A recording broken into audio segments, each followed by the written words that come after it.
Okay, I think we should just start. It's 9 o'clock. Welcome, everyone. Thanks for making it to the 9 a.m. Rainy slot. Well done. And really great to see you all. I'm Abby Rose, and today we're talking about landscape scale regeneration, connecting ecology, community, and culture. And I'm really excited to have Donal, Sarah, and Pieter with me here. We're going to be focusing in specifically on a project in Ireland, the Waterford initiative, not project. Digging into what's happening there and then broadening that out into wider initiatives through Commonland. So we'll get into that in a second. I just wanted to give a bit of context to the session. For me, what's so exciting here and why it was brilliant to bring you all together is I think this term landscape scale regeneration or recovery, it's talked about quite a bit, bandied around, and often it's just thought about from the perspective of the farming community only, and how can we regenerate the landscape, mainly working with farmer clusters and at that level. And I think what's very exciting about the work you're doing is that obviously that's a key part of landscape scale regeneration. But when doing it on its own, just working with farmers, actually you're missing this wider context and opportunity for regenerating community and culture and all of these other things that actually are vital for the farming community to thrive as well, and for that landscape scale regeneration to move forward and have a long-term impact. And so I think I'm excited to dig into that a bit today and understand how you're working to do that in your project. So, so we're going to start with Donal. Donal, welcome. Thanks, and I'd love if you could tell us a bit about your farm and also the Bride project. Yeah. Good morning, everybody, and thanks very much for having us. I've been trying to get to the Groundswell for the last couple of years, and it's a real privilege to eventually get over here, and it was so inspiring last night, chatting to people and seeing all the positive stuff that's going on. So, as Abby said, my name is Donal Sheehan. And by the way, if you can't understand me, Sarah will translate the Cork accent there later on. But I'm Donal Sheehan. I'm a dairy farmer in Cork in the south of Ireland. And I suppose just to give a bit of background, in probably 2010, as you know, quotas went in 2015. And from 2010 onwards, there was a real drive in Ireland and indeed everywhere, because dairy farmers knew that the rains were going to come off and they were getting ready for this massive expansion of milk. But in my own farm, I had a limited amount of land. We had 55 cows, and it never appealed to me to go down the road of massive expansion and follow the high numbers game. And in any case, all of the farmers around me were in similar situation, and if I had to expand, one of them had to go, or else I had to go for them to expand, and that's the vicious circle that we were all on. And in any case, I had no decision to make, because no one was selling land or leasing land around me. So I stayed at the 55 and was hoping something would happen and that the price wouldn't go through the floor. But 2015 came, and the floodgates opened, and in Ireland especially, dairying really took off and expanded. And when 55 cows in 2013-14 was actually average, or maybe above average. The average herd size now is about 100. I'm up to 60. I've 64 this year. But in 2018, this EIP tranche of funding came out, which is the European Innovation Partnership, and there are pilot projects that are funded by the government and by the EU, and we applied for funding to try and reverse the trend of biodiversity loss, because I'm big into conservation myself. I was involved in hen harrier and barnhold conservation and a lot of other things, and I could see the way farming in general, dairy farming in particular, was going. We were losing so much biodiversity. Water quality was being impacted, and a friend of mine who was a tillage farmer and a friend who was an ecologist, and they're kind of strange bedfellows, but we were always giving out to one another. The ecologist would be saying, well, why don't you just do this, lads? It's that simple, you know, and you bring back the skylark or the lapwing, and they said, it's not that simple, you know. And we decided that what if you had the perfect agri-environment scheme, what would it look like? And of course there's no such thing anyway, but we went about designing an agri-environment scheme for farmers and for conservation and for perhaps even the wider community. But the way agri-environment schemes work, as you know, you apply and you get funded if you're successful, but it was always, I might be in an agri-environment scheme and the next farmer could be 10 miles away. There could be another farmer 10 miles over that way. And so there was no joined up thinking, and every farmer in between is doing something different.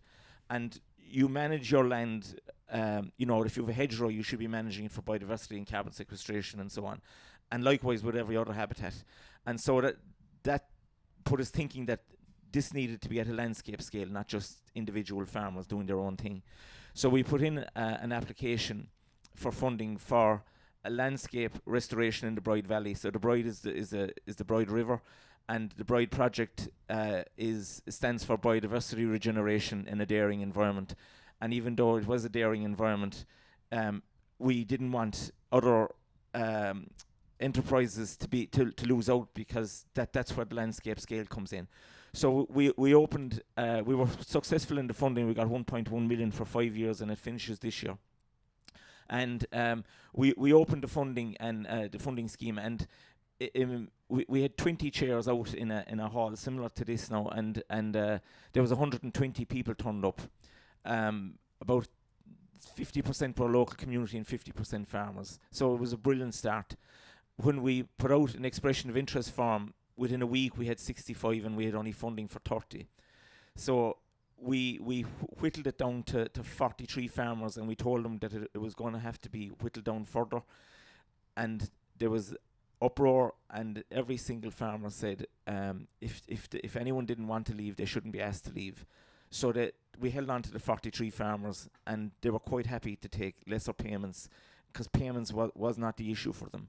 They wanted to learn more about biodiversity and learn more about the environment and how they could improve it. And I don't think they should be taken for granted for that now either, but sometimes it's put out there that the farmers are only doing it for the money, but that isn't the case, was what we found. And so we went ahead with it, and we drew up plans for each individual farmer.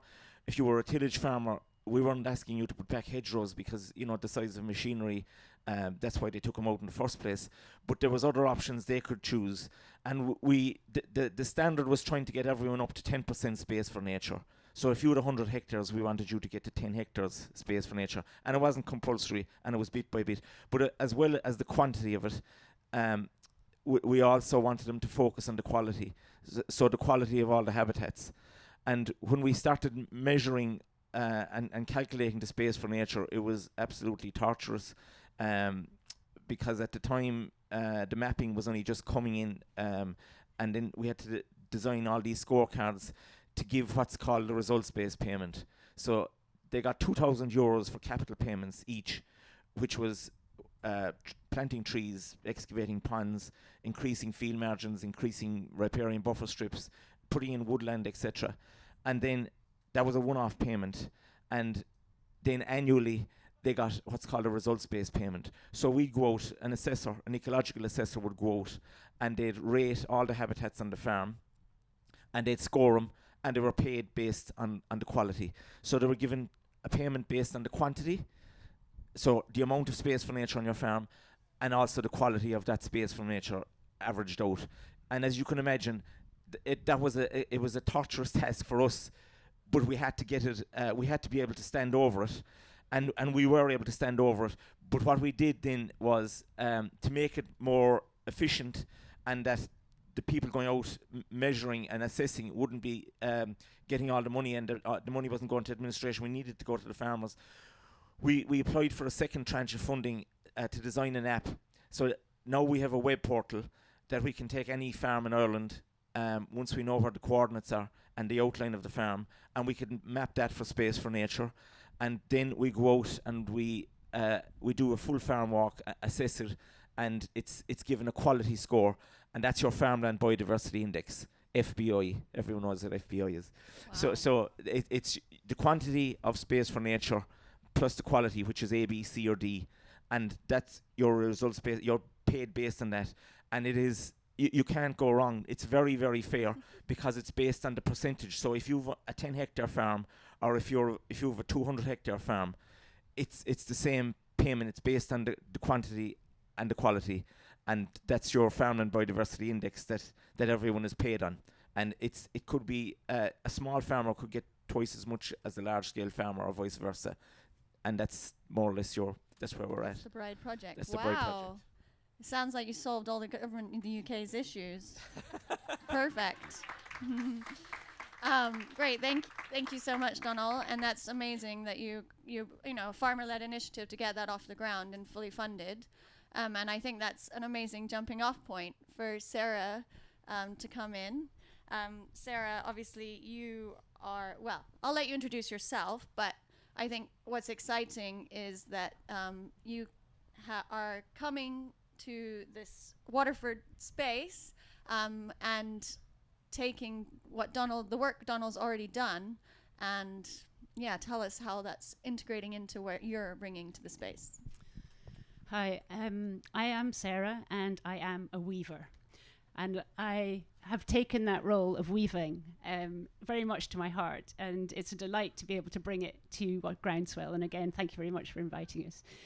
I was sitting at home, and I saw this job come up, and I thought that is something that I really want to apply for. So I started about a year ago, and am now in Ireland on the ground, trying to see what large-scale landscape restoration, protection and regeneration looks like from a sort of really systemic point of view by doing this job of weaving. So weaving involves looking at the in-between things. We know that there's all these brilliant projects going on, but they're tiny, they're fragmented, they're everything from farmers to teachers to growers to restaurants to policymakers. They're all happening all over each different area. And what weaving does is to try and go in and look at the relationships between all of them, see what we can do to bring them together into a bigger sort of space, and if we can together drive for change. So this role, I think it's so important, and yet when is it ever funded, you know? And so the fact that it was funded has been just fantastic. That funding has come through Commonland, which Pieter will tell you more about soon. And Commonland is one of our 3 backbone organizations. So we have Commonland, who are sort of global experts in landscape scale restoration. We have Ashoka, who are sort of global leaders on system and social innovation and social entrepreneurship, and also in making sure that every young person in the whole world can grow up as a positive change maker. And we have the Presencing Institute, who are looking at sort of new ways of leadership.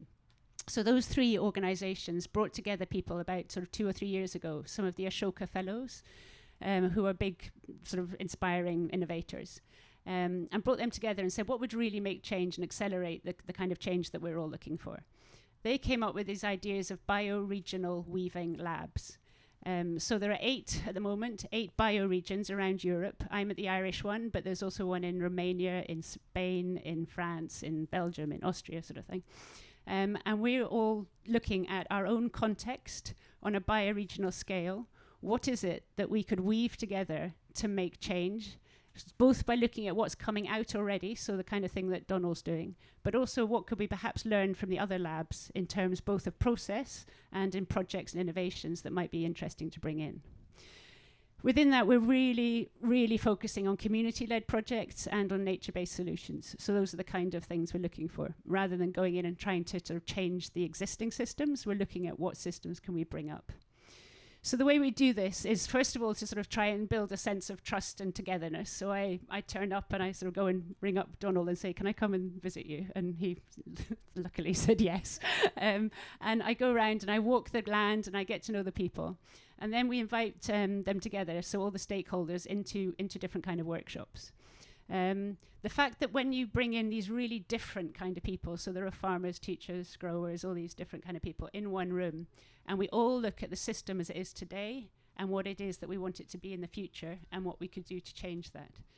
We initially went in with some of the overall mission and vision of the whole bioregional weaving lab network, which is to restore, regenerate or protect 1 million hectares of land across the labs, and to mobilize 1 million change makers, positive change makers in those areas, and to do so within the 4 returns framework. The 4 returns framework is something that Commonland has developed through its work over the last decades. And it looks at returns both for the nature capital, social capital, economic capital, but also, importantly, inspiration capital.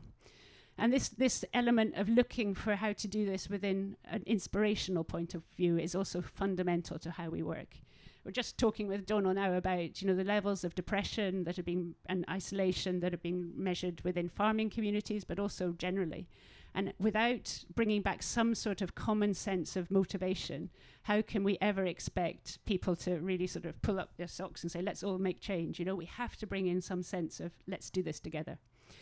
So one way we did that was say, look, this vision that we've brought in about 1 million hectares and 1 million change makers doesn't really motivate local people. What is it that motivates them? So we did this process of co-writing a manifesto. And we brought together, I think there were about 35, 40 stakeholders in a room. And we asked everybody to sit down and start by saying, what is it that you know? What is it that you believe? And what is it that you want?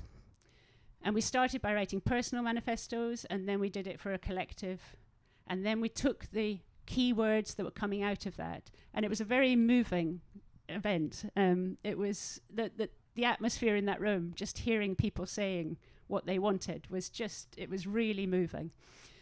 So then we took all those inputs and we turned it into what we call the manifesto for the bioregion. And I think what we'd like to do is play it to you. This is the result of that workshop. And it's something that I can take to this panel and say, here are the words of the stakeholders in the bioregion. This is what they believe in.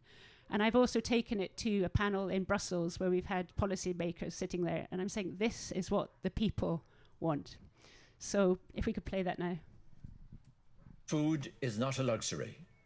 Food is a basic social need to which everyone has a right. It is a right not only to enjoy food, but to be able to create it. Food is a way of building ideas, connections, and communities. Through food, we become aware of ourselves and of each other. Food is a common good. It is grounded in our common need and our common vulnerability. Food is revolutionary. How we grow food, how we consume it, how we think about it, can lead to radical change. Food is not only about the present. Rethinking our relationship with food is a call for a different future, a better one. We, the local producers and consumers of food in the Waterford bioregion, assert that we have the right to a good quality of life, grounded in communities of mutual support. We have the right to disagree, to disrupt the status quo. We have the right to respect, even while we dissent. Our dissent is moral, philosophical, cultural, affective, economic, and political, sometimes all at once. Our dissent is about building a better world because we are the ultimate decision makers. We stand for the breaking down of barriers between thinkers and doers. We are, all of us, both thinkers and doers. We stand for a reinvention of the relationship between producers, retailers, and consumers. We stand for a renewed focus on quality of life for all, for food that is sustainable for our health. for the protection of the land, the richness of the soil, the flourishing of the imagination. We stand for new ideas, new stories, new inspirations. We stand for new ways of relating to the food we grow and eat. We want future food to come from a place where community is core. Our aims are both visionary and practical. We want to create new habits and new ways of working.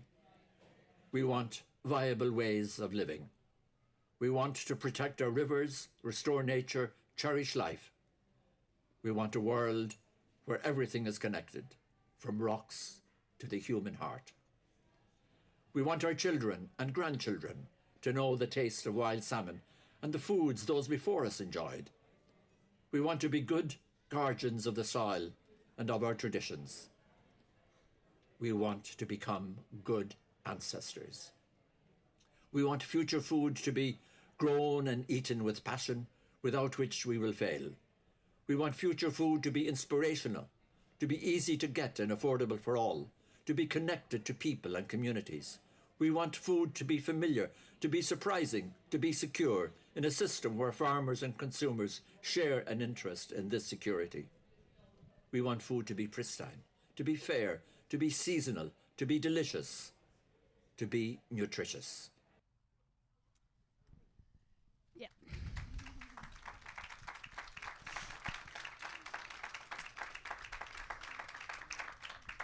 It's good, isn't it? I just want to acknowledge Ray McGrath, who read that in. He's one of our key stakeholders. He's 85 and is such an active change maker, and wants now to sort of like unleash all the potential of older people to be change makers across the whole of the bioregion and things. So just a little bit, just to wrap up, but taking that manifesto now, we feel we've got quite a powerful thing to be able to take any little part of it and say, right, if we want food to be pristine or nutritious, we can then say, well, what systems changes do we need in the bioregion to bring about pristine food, or to bring about the rivers that do bring up the wild salmon and bring that back so that the grandchildren can taste it, whatever it might be. So we use that now very actively as the vision, where we're trying to design using, theories of change and 3 horizons and models and all these kind of things. But that now is our vision. So what's happened since then? That was last September we did that manifesto. And now we're looking at what we call emerging concepts that are coming out from across the bioregion. We've got 10 sort of emerging ideas of ways that we could work, ranging from a sort of rural hub that's already there, but we could really turn it into something much more meaningful for community and be a point of distribution for local milk, food, or whatever it might be. We've got older people as change makers, like Ray is promoting. We've got a geopark in the area, and could we make the geopark as a UNESCO area of beauty, but it's not being really sort of forward and showing what we could really do with a mission-driven geopark. So we've got all these we've got 10 different concepts that are coming out. And in September, on the 8th of September, we're inviting both international and local funders to come and say, what would it look like to fund a whole portfolio of concepts that are linked in this way? You can't come in and say transactionally, you want to fund this one new idea of perhaps bringing in aronia berries into the mountains as a business profitable idea. We want you to be thinking about how to fund the whole portfolio all at once, with the bioregional weaving lab in there as one concept, so that you've got this support going on continuously, building capacity, supporting people, linking them, and to see that as a fundamental part of what you're investing in. Is the relationships between the projects is as important as the projects themselves, and the 4 returns must be what we're all working for, not just the financial or the natural, but also the social and the inspirational. So that event in September, we're going to bring the communities in to talk about their concepts. We're bringing the funders in, mostly philanthropists and public funding. The business people can sit and listen if they want, but there's very progressive people coming in to talk about why they are funding in this way. And we're trying to see how would it look like to sort of maybe even do the same process as we did for the manifesto for food, but to do it for funding. If we're saying this is what we want from funding, from the community voice, bring in the top-down sort of funders and say what would it all look like, but really driven from what the communities know, sitting on the ground, what is working and what isn't, and what they need to make the change. So. Beautiful. Thank you, Sarah. Amazing to hear about it. And Pieter, it's almost apt that you're coming last in your Commonland role here, because I know that when I first came across Commonland, I read what you do, and I thought, what the heck is that? Didn't really understand it. And it was only actually through speaking to farmers that I started to really understand the power of what Commonland is doing, kind of in the background almost in many ways. And so, yeah, maybe you can share a little bit about Commonland and kind of positioning this work that we're talking about, which is one of the bioregions, in this broader work that you're doing across many continents at Commonland. Yeah, thanks, Abby. So yeah, my name is Pieter. I'm actually based in the Waterford bioregion, but Commonland's based in Amsterdam. It's a real privilege to be here and have this conversation with all of you. So Commonland was started around this observation that whether it's restoration or nature protection, whatever NGOs have been doing for half a millennium has not been enough. Obviously, the crisis in biodiversity is imminent. So how could restoration and nature protection include agriculture as being the primary land use often, and how could people remain involved, and how can economy thrive? So these questions set our founder on a journey to visit degraded landscapes, speak with farmers, but also speak with the investment community. Like, what would it take to build an economy on restoration, a restoration economy? And one of the findings was that in a degraded landscape, you obviously have a loss of soil or biodiversity or water retention, but you also, so a loss of natural capital, but you also have this loss of social capital. There's a loss of jobs, there's a loss of prosperity, of livelihoods, opportunities, and if both of these are at a loss, you obviously also have a loss of financial capital. There is no money to be made in a desertified region. All of these three we know as a triple bottom line, but one thing that our founder added was if this is the case in a degraded landscape, there's also a loss of inspiration. Young people will not move there. People will not start families there. They will move to cities. And we've seen this in the landscape where we've worked for about 10 years in southern Spain. Neglected buildings, empty villages. There's no hope or for the future, or there was no hope for the future. So that was the beginning for this 4 returns framework. It's like, if we want to restore land holistically, obviously, we want to bring back biodiversity or water retention or bring carbon into the soil, but we cannot do it if we not also build job opportunities and livelihoods for people. If we don't bring back hope and inspiration, and if these are back, if we have natural capital, social capital, inspirational capital, well, then our economy can also thrive. So we tested this 4 returns framework in a landscape in southern Spain, Western Australia, South Africa, and the Netherlands, and more recently in India as well, at a scale of about 100,000 hectares minimum, believing that if we want to impact, we want to be above the farm scale, but not at the national level, so we don't get caught up in national politics, but still at a scale where we can make a big enough story, and where there is a sense of belonging of the stakeholders to that landscape. People will say, yes, that's where I'm from, and that sort of collective feeling allows us to create shared visions, such as the Waterford Manifesto, which all of our landscapes have done, and that allows for all of the smaller parts that are active in that region, which, whether it's pioneering regenerative farmers or new markets or whatever element is part of that future, to be collected under one story, under one narrative. And that narrative can be translated into what we call a landscape plan, which is this portfolio which we can bring to investors to invest at the landscape level at really systemic parts of the change that the landscape wants to see. But that can also be through advice. So some of it is sort of building an investment portfolio. Some of it's of the work that we do is finding expertise that's relevant for that region. So maybe what I'll close on is, in terms of my role, is sort of like weaving in the background of all of that landscape level weaving, to try and see what are the insights that are relevant across these landscapes. So we have these landscapes around the world with Commonland, and now we have this new program of 8 European landscapes, where there's a lot of lessons to be learned amongst and between them of similar systemic issues. Some of the things I've heard yesterday and what we're talking about today, that's happening across the board. Farmers in Spain are trying to figure out, should we certify regenerative agriculture? Farmers in Romania are trying to figure out, like, what's a new market, right? So this is across the board. These systemic issues are there. Everyone's trying to sort of deal with these root causes of the problem. So how can we set up learning infrastructure between these different bioregions that could accelerate the transformation towards a new food system? So that's what we try to support, and indeed we are in the background, and we love that role.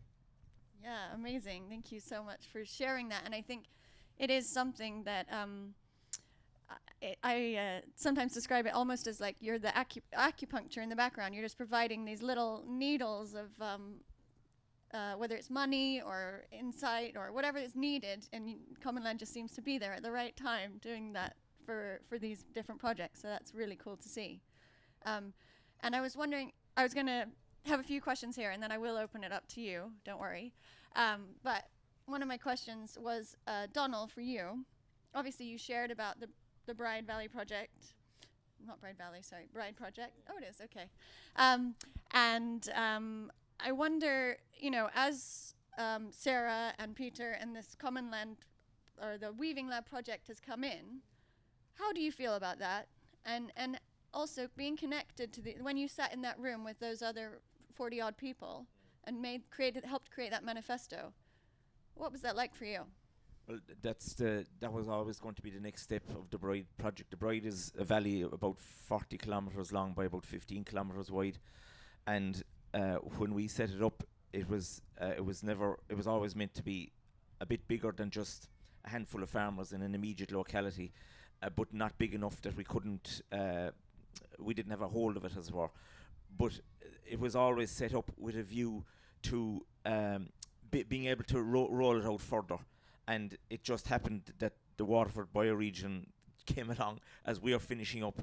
So what I would love to see now is we have what's called a Farming with Nature standard, and we want to make that a brand so that the learnings from the Bride project can be applied further afield, and that when you're farming with nature, there's a margin comes back to the farmer. That's lacking at the moment.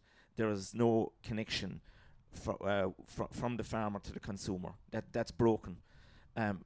Anything that I do on my farm, I can't get the message out there that this is what I'm doing and this is what these farmers are doing.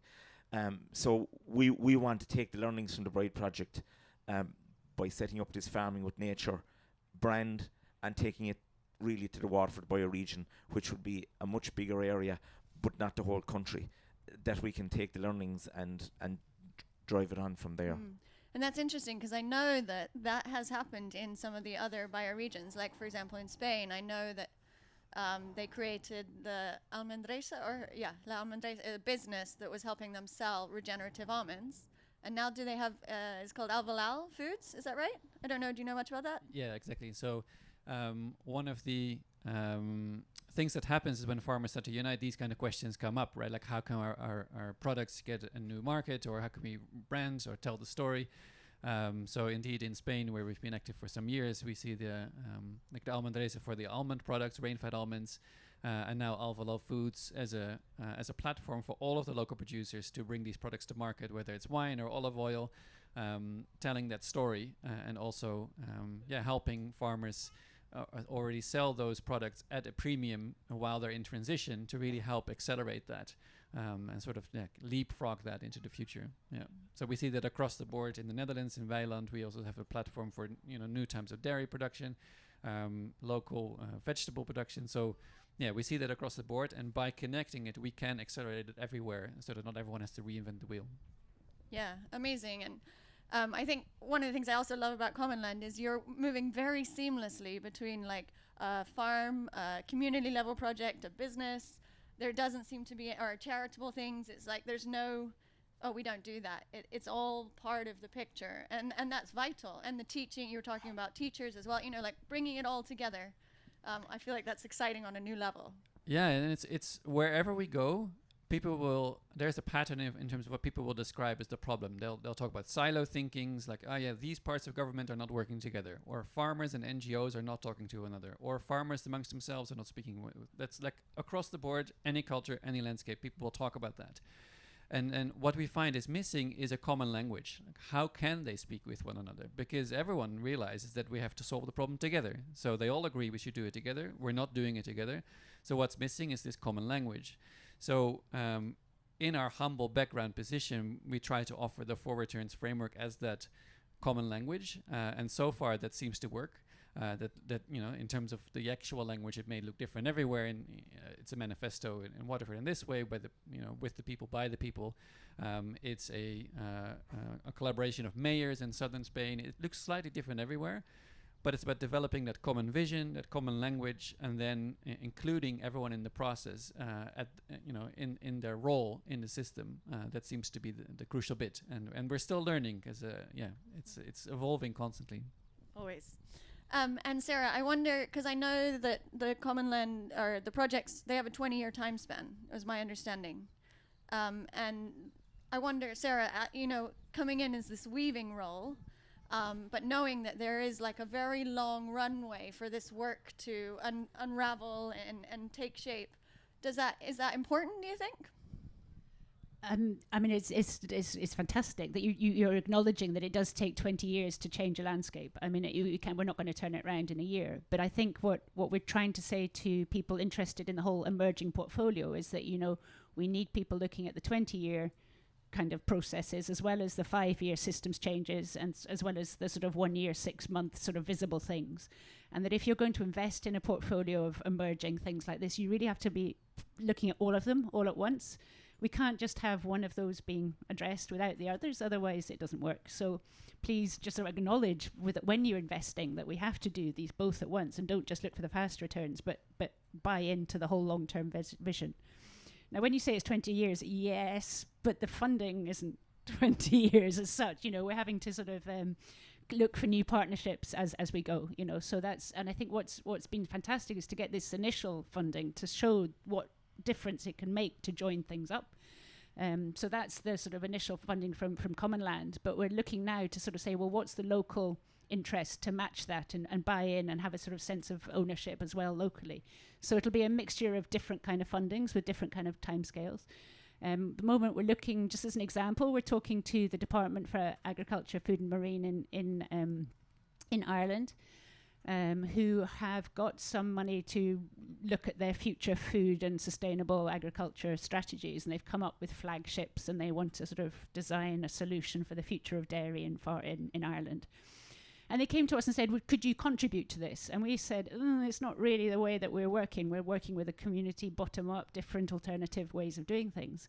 And instead of them saying, well, we can't work with you, they introduced a new work stream that is just looking at the kind of thing we're doing, and said, could you now lead this? And we said, yes. So to hear systems acknowledging that, that there's other ways of doing things rather than just trying to change the current system is for us a fantastic sign to say that, look, maybe the pioneers of the futures that we're looking for are going to come from the pockets that are really small rather than the big industry changing. It can come from lifting up these pockets of the future into the future. So that's the, kind of acknowledgement, and that will come with funding to let us do at least that focus on dairy to begin with, but we'll be looking for other kind of funding for different thematic all over the different concepts. So my vision is that we'll have co-weavers, one looking at different themes. So this might be a co-weaver looking at the future of dairy, but we'll have a co-weaver looking at the potential of older people to be change makers, and perhaps that funding will come from people particularly interested in Older People's Council and the kind of things that are happening there. So that's the vision, is co-weaving and a big platform of support and lots of different kind of hybrid funding, all going into maybe one big pot, and not trying to be too specific, and just say, look, this is the big support structure, so that we make sure we don't do this, everyone competitive for all the different things, that we all just feel that we're all supported in the whole bioregion from a single sort of combined co-financing kind of hybrid pot. Yeah. Wow, amazing. Okay, so I wanted to open up for questions at this point. I don't know. Yeah, does anyone have any questions? Okay, great. You're there. Okay, you want to start with this person here, and then we'll go to you further back. Hi, I'm very interested to hear where Commonland's funding comes from. Absolutely. So maybe just as a context to that, before I answer that question, is that we've learned that by having this long timeline, there's different types of funding needed at different spots. Like right at the beginning of a new landscape partnership, we notice there's lots of separate project funding, but they're missing this collective piece. So then this process of developing a collective vision or a collective plan for the landscape needs to happen. So process funding needs to come in, which means it needs to be unrestricted in terms of the specific outcomes. And then later on, that can be evolving into a blended finance model, which could be a mix of investment, government subsidies, more regenerative enterprises, etc. And we see that now in the landscapes where we've worked 5, 7, 8 years, such as Spain, such as Western Australia, where that funding is really changing. So we are quite actively involved in the beginning, so we need that unrestricted process funding. We build the narrative for that and approach philanthropic funders to then channel that money for that process. So you can, there's a couple of private philanthropy sources and lottery money. The Dutch postcode lottery puts in quite a bit of money into NGOs. And then, we act as a vehicle to bring that to the right kind of landscape partners. Thank you. Okay, yes. Person further back. Hi, yes, my question's also for Pieter. You said that one of the things you do is you set up learning infrastructures. I wonder if you could give some examples. I kind of had a meaning, but I'm not sure that I understood exactly what you meant. So a couple of concrete examples would really help. Yeah, absolutely. So our partners in the Netherlands, for example, called Weiland, they started with a small pilot with about 5 farms working together with an NGO to reduce fertilizer inputs on their dairy production land by using waste streams from natural areas through developing bokashi compost. So this was a very practical, on-the-ground pilot. Can we use bokashi composted waste streams as an input for dairy grasslands? So that expanded, those farmers were part of that pilot, that expanded to a bigger learning network. How can we now tell the story of our dairy products, and can we sell our milk locally? Can we sell directly to Amsterdam? So the learning network expanded. So we may help set up a farmer-to-farmer learning network. Sometimes it's a broader regional learning network specifically for that landscape, directing or connecting with consumer networks or with banks or with the city. With the European project, we try to build a European learning network. So that's the largest scale we do it at. So what that could look like is, in Spain, we've been there for 7-8 years, and a manifesto writing process for them was to really the right step to engage mayors, which have a crucial role to play in terms of decision-making for land management. So that manifesto example was an inspiration for Sarah to initiate the process of the manifesto here. So we offer the platform and we direct it a little bit thematically, and often then the learning happens just by the people participating. Okay, yeah, question over there on the side.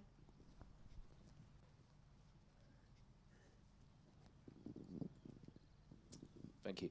Question for Donal.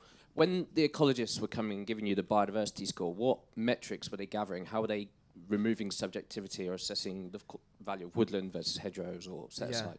So the results-based payments, they had been trialled elsewhere, and every one of them has a scorecard. So each habitat, there's a scorecard. We designed our own because we felt the previous other scorecards were nearly always dependent on indicator species.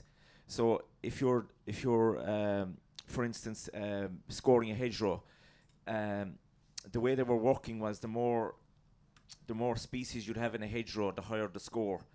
Now that would mean an ecologist having to decipher what species were in each hedgerow, counting them, and deciding then whether whitethorn would have a higher rating than blackthorn or Guelder rose. So for us, that wasn't important. It was important in that the more species you had, obviously, the more biodiversity. But this was all historic, and the farmer could do very little about it. So we really focused on, first of all, making sure the scorecards gave credit to habitats that were quite good, and that didn't need much improving. So the way a hedgerow would be scored is, has it been cut in the previous 12 months? And if it has, it's really down there. If there's pesticide on it, it's auto-filled. And it's, I suppose from where I was coming from as a farmer, I felt that was very, it wasn't the way things were done before. They'd always say, look, you know, let him off, he'll be all right, you know, we'll get him over the line. But we had to be very, very straight, and if there was pesticide, no payment, auto-fill. If it was cut, it was kind of more or less a D, and our scorecards are on the website. But if it was fully mature and side trimmed, because we didn't want farmers to think that we wanted them to let the hedgerow go out onto the field and then you're impacting on your income. So there was a certain management, but for biodiversity, carbon sequestration, the visual impact, shelter, all of those meant a mature hedgerow was best. And all the other habitats are done the same way. A field margin is, we wanted a 2 metre field margin beside every hedgerow. So if there's only a half metre, you only got a very poor score. And again, if we went down the road of looking at indicators, botanical indicators, and giving higher scores for, you know, more botanicals, then you're paying more for the administration, and what's left for the farmer then is nothing, because it takes so long to assess. So it was with a view to making it fairly robust, and like you said, taking out all the subjectivity and the grey areas in as much as we can, and doing it in a speedily in a speedily manner as well, that we're not taking all day to do it, and that it can be verified after. So it's as much about management techniques as it? It is, because basically, first of all, you want to give credit that the habitat is there, and rather than it's not there. And then you don't want to, you do want quality, but you first of all want quantity. And we could, when everyone has the quantity, we could easily change the scorecards and say, okay, we're going to give higher payments now to someone who has, you know, a particular species in a hedge, if we want to. But first of all, we really need to just get them to hold on to them first, and retain the quality that they have. Yeah. Okay, yeah, sorry. Go ahead. One question here. A lady in pinkish cap. I can't quite tell color from here. And then we'll go over to you. We are speaking about bioregions and the notion of weaving. I can't help but consider the fibre shed movement and what you consider the role of, or connecting food and fibre together in this system. No, thank you. Yeah, no, fibre shed, they're fantastic, and we've had Kit and I can't remember the others. There's two very active in Ireland.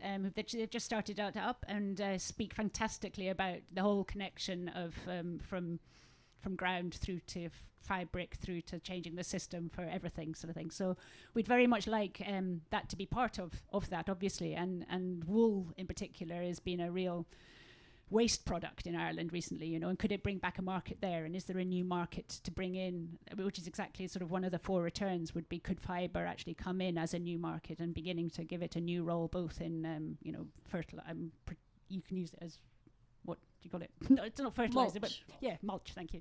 And fabrics and things like that. So it would be perfect. Now, what's happening at the moment is we say what we do, we're looking very much for what's emerging from the bioregion.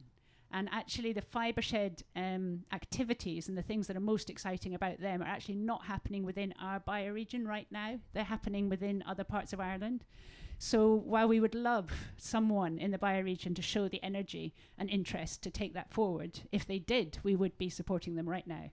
But at the moment, we're taking the ones that are showing sort of people are holding the concepts that really want to drive them forward. Those are the ones that are emerging for us. Whereas the fibre shed is one sitting there outside, looking brilliant, waiting for someone in the bioregion to say, I'd like to take that and run with it, sort of thing. So we will, and we're very aware of it, but it's not quite there on the number 10 of the 10 that we're doing at the moment. And so we're also using food as maybe the way in to a lot of our systems change at the moment. So yes, but no. Thank you. Yeah, I had a question over here.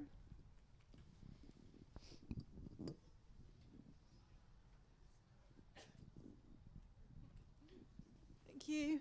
Great to hear other people describe themselves as weavers. We're just starting out with a bioregional approach in the Marches, which is the area of the English-Welsh border that is traditionally siloed. And the way in is we've got a Marches Real Food and Farming Conference taking place in September, but really that for me is like a sort of entry point, and we would love to sort of seed ideas for producing a manifesto and taking a sort of bioregional earth regeneration approach that I see food and farming being one sort of part of. So really a question whether, how we could engage perhaps with Commonland or the experience that's come out of those processes that are taking place and how to do that. Yeah, thanks. And it's interesting. I'm glad you highlight the role of weavers here. And we've realized across our landscape that when we ask, especially the ones who have been active for longer, we ask, like, what are the moments in which things really shifted? Like, what was the moment that a lot more farmers signed up to be part of transitioning to regenerative or whatever?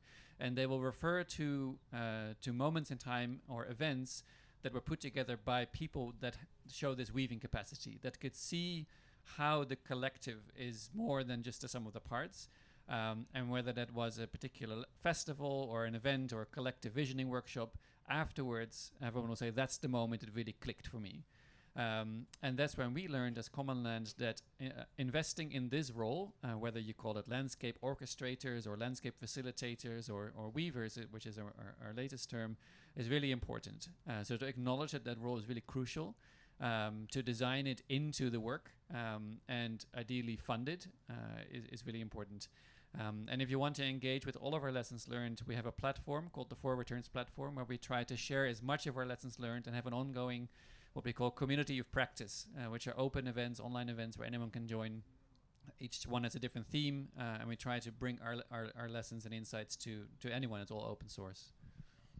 And my particular case, I try and really capture what we do in every workshop in a sort of very sort of just realist way, in a way, so you can actually go in and see exactly what we did for each of the workshops. So like for the manifesto, there is a report out there which just goes exactly what we did and shows pictures of it and shares that. And that was on I'm hosted by an organization called GIY, which is Grow It Yourself. And at the moment, we just have one web page there, and past events, and under past events, there's like reports, and you can go and click on them. And in there, you'll see the whole process of exactly what we did. But we're actually speaking to Wind and Bones, who are the people who helped us in the manifesto writing process. And they said they really want to make something more elegant and beautiful for us. So I'm waiting for an elegant and beautiful website. And I think Donal's going to put it onto his as well. But at the moment, it comes down to capacity for sharing. For us at the moment, it comes down to it's just one web page and these reports. But I guess in the future, if the funding comes to give us that proper support, we'll make better communications and be able to share even more in the future. I thought the reports were beautiful. Yeah, they're very comprehensive, and you really can, because I agree, there is something abstract about thinking like, well, how do you actually bring these people together and actually make it work? I think it feels very scary. It is quite scary. Yeah. Every workshop you think no one's going to come, and then they come, and you go, whoa. And it's trying to capture that. And what's interesting is that the philanthropists who are now supporting us are really interested in co-learning about that process. They're recognizing that philanthropic sort of transactional gifts and funding isn't the way to make long-term, large-scale change. So they've said to us, we really want to co-learn what's happening on the ground. And that recognition is quite nice. So we have both the Robert Bosch Foundation and the Europa funds at the moment, and they'll be coming to Ireland in September as well, just to really co-learn what does it mean to build trust, to build togetherness, to build a common vision. And even the reports, they're saying, those are the moments in time, but we don't see what you do in between the reports, and what's happening there. So I'm really impressed that the genuine interest in how to make change on the ground is coming now, I think. And that's cool, the Bosch Foundation, because my understanding is they're a steward-owned business, so the foundation is collecting all the profits and then putting that into different important, maybe, I don't know, maybe this is beyond this talk, but yeah, they have an interesting business model, which has been true for a long time. where all of the profits from that company are being reinvested all the time into projects that they think are important, and it's a charitable aspect of what they do. Anyway, okay, we have time for one last question. Okay, Sam. Oh, sorry, I didn't see you. Who were you? Sorry. No, we'll go Sam first, and then we'll. Okay. Okay, great. I really love all the work you guys are doing. I think it's fantastic and really inspiring. And what I'm really taken by is the acknowledgement of the connectivity, but the actual financial support that is needed, because there's so much jeopardy in transition. And I just wonder, in terms of your thinking, to do bioregions is clearly really important, but then what is the financial plan to be able to spread it further and wider so people have the opportunity to have the kind of support that they need to have this collective change? And is all of your finances and where you put the money transparent so we can actually see the breakdown of the costs? Sorry, I hate speaking, so that's why I sound nervous. No, you're good. You're good. That's a great question. And so as Commonland, we support our landscape partners. So we try to make sure everything happens in the landscape. So also financial flows go to the landscape, and the actions are done by landscape partners. So in terms of transparency, you would have to look into each landscape separately and the partners that they have and work with, and see how money is invested. What we do is we try to see what are the patterns of that financing model over 20 years. So how does that start? It starts with unrestricted process funding. We give some of that. Then it moves into a co-funding structure where we have a smaller role. We try to find underfunders. And from there, it moves into a blended finance model of some investment funding, some government subsidies, maybe other programs. And that looks different everywhere. The farmers in Australia, they've started a company that went to the Australian stock market, so people can invest and buy shares in regenerative oat production. In Spain, it's the collective branding and the Alvalal Foods, bringing it to Northern European markets. So what it looks like is different everywhere. We have a couple of colleagues specifically on the finance piece that are coming out with some reports on what that looks like and what the blended finance transition looks like. And what we try to do as Commonland is specifically with the financial world is to help them see the value of this process funding. Because if we want to scale up our impact with landscape partners, eventually, investment will become obvious. It's going to get too expensive to not act. So eventually we're moving to, that's our big assumption and what we're working for, to an economy where a lot more money will flow into this because, loss of biodiversity will and climate change will become just too expensive. Until then, we're going to need quite a bit of money to flow into this unrestricted process. So we work with funders to try and get that going, to expand time horizons, to see the value of inspiration, to see the value of social capital and why that's worth investing in, change making, all of that. And we see an uptake from funders. And the event in September will try to do that within the Irish context. But we see that now that interest is coming up everywhere. We get a lot of requests to bring this conversation, have this conversation with funders everywhere. And maybe just a little comment from an Irish point of view is that at the moment, at the very early stages, we're hosted through GIY. So it's an initiative. So they take all the financial and accounts and help and support that, But I think, if once we get the financial stability, then the Weaving Lab will probably spin out as its own organisation. And at that point, you'll be able to see much more clearly what actually is happening through the Bioregional Weaving Lab. So we've got a call out at the moment to set up a governance group just to look at what that would look like and what the transactions with our partners, such as Farming with Nature or whoever it would be, what is the governance relationship between bringing in money and making partnerships to make sure it ends up with the farmers out there or the community in general. So it's not there quite yet, but meanwhile, I'm just very honest about numbers. So at meetings, if people are saying, we have 17,000 to do this, or whatever, and I think it's just using the numbers in the conversations, yeah. Thank you. Okay, do you have one last question? Short question. And then we'll do and short answers. Yes. Yeah, thanks for that. I'm not sure if it's a very simple short question, but it's kind of following up on the role of the funding strategy long term, because we're looking at a similar kind of bioregional thing in the Avon bioregion in sort of near Somerset, and so we've got one branch is producer co-op, which has a very clear funding model because you've got an income and things like that. But what's less clear is for things like land trusts or for like the Commonland things, like how to fund that long term of like big assets like land, and how do you sort of like, we don't want to be reliant on like grants or like the kind of turbulences of philanthropists coming and going. So like, how do we sort of, I know you said like, you know, stepping into the different economy, but at the moment, sort of how do you sort of secure that so it's long term and things like that?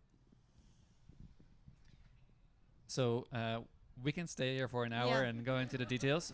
Maybe. But what I would just very shortly say for everyone who then will get up and leave is that we try to develop what we call landscape plans, where that bigger long-term financial narrative is developed, and some of the landscape plans are available on our website, so you can see really concretely. It's on the Forward Trends platform. What does that look like in the Netherlands, Spain, South Africa, and Western Australia? And we're developing them as we go. In, for example, Waterford, we'll be having our first version in the fall. So for those that are leaving, find them on our website, and let's go into details. Okay. Thank you all so much. Thank you, all three of you. It's really wonderful to hear the work you're doing and the contributions, and I love the kind of flow of energy that's going in both directions here. And I know we didn't reveal this at the beginning, but Pieter is also a farmer in the Waterford region as well. So you are very much involved and immersed, as well as having that other view at the same time. So I really appreciate it. Thank you so much. And I think everyone is really excited. And we look forward to hearing where things go. So thank you so much. Thank you.